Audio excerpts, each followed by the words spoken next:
ஆரோக்கியமான டேஸ்டியான ஒரு நெல்லிக்காய் ரசம். இந்த நெல்லிக்காய் ரசம் பண்ணுறதுக்கு புளி தேவைப்படாது. சாதத்து மேலே நெல்லிக்காய் ரசத்தை விட்டு ஒரு ஸ்பூன் நெய்யும் விட்டு வடாமோ அப்பளாமோ இல்லைன்னா ஒரு காய் தொட்டுன்னு சாப்பிட்டா ரொம்ப நல்லா இருக்கு.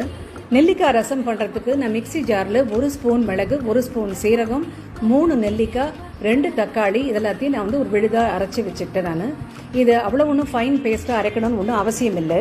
இந்த அரைச்ச விழுதை எந்த பாத்திரத்தில் ரசம் பண்ணுறமோ அந்த பாத்திரத்தில் போட்டு மிக்சி ஜார் அளவின தண்ணியும் கொஞ்சம் சேர்த்து இதோட 1 டம்ளர் தண்ணியும் மேல் கொண்டு சேர்த்து இதை நல்லா நம்ம மீடியம் ஃப்ளேமில் கொதிக்க விடணும்.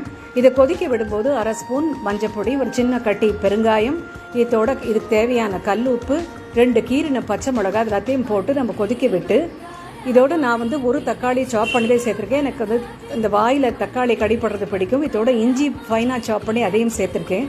ரசம் கொதிச்சதுக்கு அப்புறமா 1 கரண்டி மசிச்ச துவரம் பருப்பும் இதோட சேர்த்து ரசத்தை வளாவி மேலாக நம்ம வந்து கொத்தமல்லியை நம்ம நெருக்கி இதெல்லாம் தூவி விட்டுடணும். அது இப்போ ரசம் ரெடி.